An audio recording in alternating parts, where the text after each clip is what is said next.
There we go.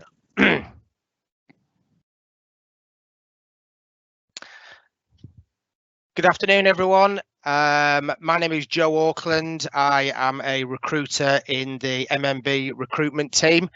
Sorry we're a little bit late getting started. I hope you've had a good session so far this morning and you've learnt lots of invaluable information about joining JM Bentley and Mott MacDonald in M&E type roles. Just to let you know, we've got myself on the phone, so Joe Auckland, recruiter with MMB. I recruit across a lot of our water frameworks and non-water frameworks, and we have Peter Brody on the call as well, who is our MEP manager. So we're going to be discussing how you apply for graduate and placement roles with us. We'll have Q&A at the end, but please ask your questions as you go along, and we're going to go through this process. So I hope you get a lot out of this next session for the next 45 minutes to an hour, and it's something that you want to pursue. So how to apply. So as many of you will have probably seen already, you'll have been on our website and had a look at what we do, where we work, the kind of frameworks that we do. We've obviously got a number of graduate and placement opportunities within the business next year. It's very easy to apply for us. We have on our website, you'll see the mottmacbentley.co.uk. We have a careers page on there and a search and apply option. It's very easy. You go onto the site, you add your personal details, you upload your CV and your cover letter, which is what we are looking for applications this time. And then you will put down a few extra details on there and then you hit go. Not long after you have applied, you will hear from someone within the recruitment team. So they will discuss, confirm receipt of your application, and they will also confirm that we have your details, and also that just to talk about the role in a little bit more detail and just go through some fairly simple questions with yourself just to qualify that you've applied for the role and that you are interested in working for the company. Following that, probably into the early part of next year when the application's actually closed, there'll be a more formal call which will talk about the role in a lot more detail, our expectations, locations we're looking for, the kind of work, how the placement is actually structured, and indeed how the graduate roles are structured as well, and what you can expect from those roles, just to make sure that that matches your expectations and that in turn you match what we're looking for as well. After that time, if we're good to go, then it's an assessment centre time. Now, in recent years, we've invited a number of people into an assessment centre at the same time, but because of the situation that we're in at the moment with COVID, obviously this will be done virtually next year. The assessment centre is really designed to put you through your paces and put you through a number of different exercises around individual exercises, team exercises, and really just to get a feel for how you work in certain situations. But it's also a good opportunity for you as well. It's great for you to meet other people in similar situations, and we like to keep it quite fun as well. We've had very good feedback in recent years and hoping to continue that now. While that assessment centre is going on and there's different exercises that you will be involved with, there will be a one-to-one interview with a hiring manager as well, and they will go through more detail and want to go understand you a little bit more and talk about the role in more detail and what you can expect, just to make sure that that's a good fit as well. So it'll be quite a good session. It will probably go on for certainly a morning or an afternoon, and hopefully by the end of it you'll have a good idea of whether the role's right for you and in turn you're right for us. If that is right, that you're right for us, then obviously that's when offers then start to flow, and you will get a formal offer in writing and verbally just to explain the details of the offer, and we'll go from there. So that just gives you an idea of what that process looks like. So how to submit your best application. So what makes a good CV and a cover letter? So working in recruitment, as you can imagine, the recruitment team see a lot of applications, whether it's early careers, whether it's contract staff, whether it's experienced hire people from junior up to senior level. We want to know really what it is that you want and why you want to work for us. What skills, experiences can you bring, and what are your key strengths? We're also a values-driven business, and we want to understand and make sure that the values that you have fit with ours as well. So we are, we all live and breathe our values on a daily basis, no matter what world that we're in, and we want to make sure that you are, okay with that as well. In terms of CVs and cover letters, that's the initial, your initial opportunity to introduce yourself to us. And I think from although your CV plays the largest part in getting yourself noticed, your cover letter is an introduction to that CV, and it's your chance to capture the attention of who you're sending it to. Each job application that you make, and we're conscious that you won't just be applying to JM Bentley or Mott MacDonald, you'll probably have a number of applications for next year's roles, is that it's tailored to show that you're the right person for the job. We don't want to see CVs or application or cover letters that have another company's name on it because you haven't been bothered to take it off. And believe me, we see many of these every year and we just don't entertain it. We want to know that you want to work for us. Sending a one-size-fits-all cover letter won't work. So I agree having a template and selling yourself in that, but you need to amend it for the role that you're applying for. Highlight keywords, skills, training, experience, abilities, anything that you can demonstrate that you are what we are looking for. And remember, in terms of your CV, it's a personal marketing document to sell yourself to prospective employers. It should tell us about you, your professional history, if you've got relevant experience outside your academic background, your skills, your achievements, the abilities, and ultimately it should just highlight why you're the best person for us. So what we're looking for in a candidate, I'm going to hand over to Peter here, who can hopefully give you a bit more information on this. Yeah, candidates we're looking for is people with a can-do, will-do attitude.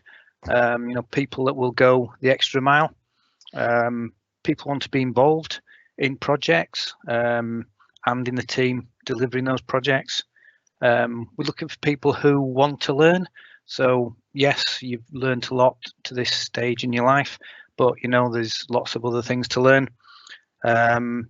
We're looking for people who are open to different environments, different activities and different challenges.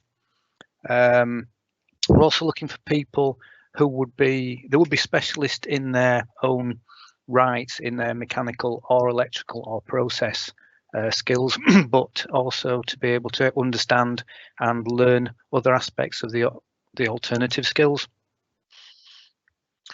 Fantastic. Thank you, Peter. Yeah, I think that's one of the key things there as well, is around that attitude. If you're coming into the business with the right attitude, we'll happily train you into what area you need to do. That attitude is key. Being there because you've been told to be there, or because actually you're not sure if it's right. We want to make sure that you want to work for us, because we will put a lot of effort into you. Any programs that we have for placement students in particular is, you'll be given certain opportunities and initiatives set around your communication, your teamwork, how you work with your initiative, problem solving, flexibility, your organizational skills, that type of thing. And you will certainly come out of that placement year with a wealth of information, which will only go well towards your final year in uni. From a graduate point of view, you'll go through certain structure as well. And like Peter says, you'll be put in different situations, so you really get the maximum out of the role. So why choose a role with us? So I'm conscious there may be people on here who are looking for more the M&E design side of things, because that role would sit with our Mott MacDonald business. And I'm conscious we've also got people on here that are potentially site commissioning type people who will want more the M&E site installation commissioning type role. So in terms of what we have to offer, they are very similar agreements, but with a competitive package. So across both graduate and placement roles, we have very competitive salaries. Those with Mott MacDonald for the design type roles, annual leave works out at 30 days, including bank holidays. With JM Bentley, it's actually 34 days, but including bank holidays. And you'll be pleased to know we do shut down at Christmas as well, so we get that time off. In terms of Mott MacDonald package, pensions for graduate students is matched to 7%. There is a bonus scheme, which is a discretionary scheme based on company performance, which is paid twice yearly. Life assurance, critical illness, private healthcare, dental insurance, and you'd also be enrolled onto the Mott MacDonald graduate program. You would have a personal development program as well, which would run alongside this, but typically that would go for 3 years, and you would have a buddy that would work with you from point of offer, not for point of start, point of offer, because we want to keep that momentum going, that excitement going from when you've got the offer to when you actually start. That's where it really starts for us as well. The JM Bentley package is slightly different from those of you that are looking for more the site type roles. Those particular roles come with either a car or an allowance. Pensions is doubled up to 10%, private healthcare, life assurance, critical illness, company bonus based on company performance. And obviously you get all the PPE and what have you else as well. And for those of you that are looking for more the site roles, although admittedly this year we aren't doing Christmas turkeys, you do get a Christmas turkey or a voucher as well, and if that doesn't sell it, then I don't know what does. There is also a yearly window where you can buy extra holiday, you can increase your life insurance, but one of the things that we are very strong at across the board, I'm sure you'll agree from hearing the recent things, is that we're very good at looking after our people. And one of the other initiatives that we do have is about our development opportunities. Peter, I don't know whether that's something you maybe can elaborate just on about some of the guys that are maybe memberships of some of these organisations and how we support them through that. Yes, we've got an arrangement where anybody who wants to go onto the development scheme, they get aligned with a supporter. They do quarterly reports and review those with the supporters, and then there's a mentor who works with them. At the end of the year, they have an annual review with the mentor, who's normally a chartered engineer. The idea is to let them progress to whatever level they want to. So, albeit if you want to become incorporated, or whether you want to become chartered, or whether you just want to learn more about the business. So it looks at all aspects of the business, technical aspects and the softer skills, the commercial management, the QES. So you end up being a very rounded engineer, not just specialised into doing one activity. And the sort of time spans around 5 to 6 years from starting on the development scheme to becoming fully fledged chartered, if that's the route you want to go. Fantastic. No, thank you for that. And I think one of the other points you've probably seen on the presentation here as well is around the agile, flexible working. I think what's key on this is because of the situation we're in, you know, a lot of us are working from home, and actually in the recent months it's proved that actually people are being very productive, and that's working very well. So we would envisage these roles, as well as being flexible and, you know, open to being in meetings from time to time, you know, there will be a certain element of agile working as well. Okay, so we've gone through the presentation now. There's a couple of bits I want to discuss after this, but have we got any questions, please? Yeah, we've got a few questions coming through. So I think probably for you, Peter, what do you think makes Mott MacDonald Bentley a good company to work for, or JM Bentley? Every day is different. You have different challenges. The equipment and the scope is diverse.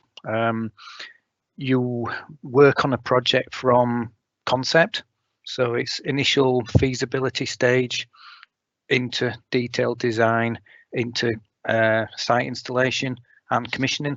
So it's full cradle to grave. So you learn a lot of different skills, whereas with other companies you won't be exposed to those different varieties and learning. And how, so in terms of, obviously we do have roles both design and commissioning, as Joe mentioned earlier. how much overlap is there in those two roles, or do you pick a particular path as you come through as placement or grad? How does that work? You will be exposed to either side on a project.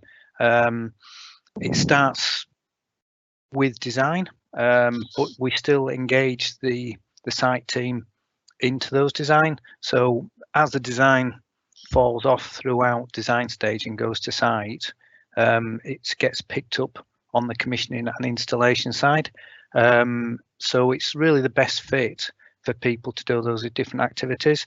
But we are looking at giving people the opportunity to look at the other side of the fence, because they need to understand, commissioning people need to understand the design element, and design engineers need to understand the buildability. So we have had some people who started as designers. They've experienced some of the installation and commissioning activities, and they've actually transferred across to do the commissioning. So it really depends on the skill sets and where they feel they sit best. Okay, one for you, Joe. Obviously, with COVID, the buzzword of the year, we're into sort of interviewing virtually. We're doing this event virtually. Have you got any sort of advice or anything to anybody who's about to go into virtual interviewing, and how that might differ than a normal interview? Yes, I suppose what's different is that obviously you're going to be on your own looking at a screen. It's not like you're going to be actually interacting with 25, 30 other people in a room. So it is slightly different, but that doesn't take away the fact that you still need to be smart. You need to be prepared. You need to, be ready, and things like that can be like as simple as what background you've got on. We don't want you. You might want to put yourself in a room where it's not that the night before's empties on the kitchen side or something like that. You want to make sure that you're in the right setting. So it's all about that impression, remember, at the end of the day. And I think it's just about being prepared and just making sure that you look the part, and that you've allowed some time to make sure there isn't any extra noise going on in the room or the house that you're in, and just go from there. But just be open minded as well. It might make you a little bit more relaxed, because you're not on edge as much because there's not as many people. But actually, once you go into the screen, it's just enjoy it, I think, more than anything as well, and just look forward to it, because it will be a great session. Okay. So one around the development scheme for you, Pete.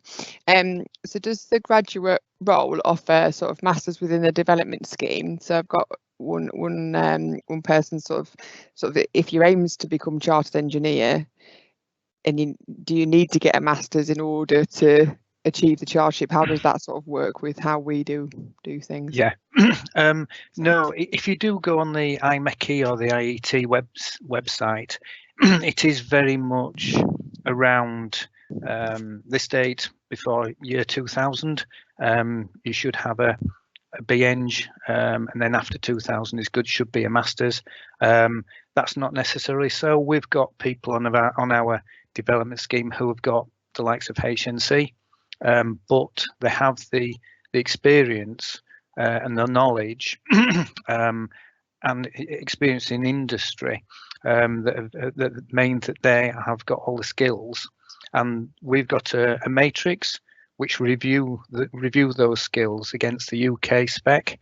So if you progress along a development scheme, doing your quarterly reports, gaining the evidence, having those signed off, it's another way of getting to chartered and incorporated level. So it's not necessarily a no-show because of not having a master's. Okay, super. So probably another COVID type question. How have things changed with Agile Working in terms of our MEPs? With design and site would be worth covering, and commissioning, Pete, and how are we sort of looking at supporting new people coming into the business from our early careers? Yeah, work's continuing. as it has done. It's amazing how things have adapted. We use Teams as the conduit for information and meetings. People have been offered good setups in the office, in their home offices. So designs have continued as previously. On the construction side, people have been still producing the commissioning documentation at their homes, but at the moment all our sites are still open. We've got good COVID measures on site. We've had very few sites which have been affected, so we are working to the correct methods. So the site work's continuing. We are doing the installations. We are doing the commissioning activities correctly and according to government guidelines. Regarding bringing somebody in, new grad, we would obviously pair them up with a buddy. So you would be working alongside an experienced engineer who would help you with the systems that we work with, the filing systems, SharePoint, etc., and also your development in the water industry and understanding your role. I think another good thing that's really good, that pay. I think one of the other good things to add to that is that with people working from home, one of the top priorities in the business is safety and making sure our people are safe in whatever they're doing. And working from home, we did a recent DSE assessment throughout the summer to make sure that not only was everyone safe on site and what have you, that everyone was actually safe in their homes. So people had the right equipment, they had the right laptops, they had the right monitors, the right desks, the right chairs. Everyone's circumstances are different in their home and what they can accommodate, but we ensured that everyone had the right information. So there were people running around all over the country delivering desks and chairs and what have you, and people are a lot more comfortable now than some of the situations they were in. So yeah, it is working really well. Okay, super. Probably one for you, Peter. So obviously from an MEP perspective, water's not always the natural thought process as what you would go for. So what attracted you to actually working in the water industry? The variety of work. It's an essential service. I came from the power industry previous, and it's diverse. You've got clean water sites, you've got wastewater sites, you've got a lot of different processes within that environment. The lot of it is requiring mechanical and electrical assets to make them work. I did a presentation the other day and looked at the water treatment works with the filtration, the chlorination, the pumps, the control panels, distribution, the instrumentation, the SCADA, telemetry, actuators. If there wasn't M&E in those different process plants, the plant wouldn't work. So you do get exposed to a lot of different technologies, and there's always new technologies coming out for different nano plant that's going into water treatment works and on the wastewater side. Very good, excellent. So I think we're coming to most of the end of our questions. I think maybe for you as well, Pete. I mean, you maybe answered this a bit in your presentation, but when you're interviewing somebody, what exactly are you looking for? What makes a good hire for you when you're looking at people from uni? So rather than the application, what are the main things that you look for? People are relaxed.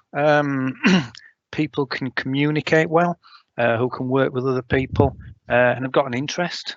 They've got a desire to work for the company. So I would suggest doing a little bit of homework on MMB. Think about the history of the business, why we've been successful, how have we managed to near enough wrap up all of the frameworks in the water industry, and think about how successful they are globally. So just portray yourself and also be yourself. There are certain people who don't come across very well because they feel as though they are on stage, but just be yourself. So on that note, the last thing we just wanted you to do, Pete, was give us a little run through on your drum kit. Only kidding. I was off then. He was about to go do it. I'll get rid of everybody. So if we've got no more questions, that's been great. I would like to thank everybody who's attended the event, and I really hope that this has been useful for you and to decide whether we would be an employer that you would like to apply to. If anybody else wants to, Pete or Joe, want to say anything else before we sign off? The only thing I was going to say was just to let you all know that the application process opens next week. So keep an eye on the website. The roles will be going out and you can put your applications in. And also keep an eye on social, for those of you on social media, LinkedIn is something that we have quite a lot of information and what have you going on onto that site. So keep an eye on that as well, and also Twitter as well. Fabulous. Okay. Thank you, everybody. Thanks for Thank you, attending. everybody. Cheers. Bye.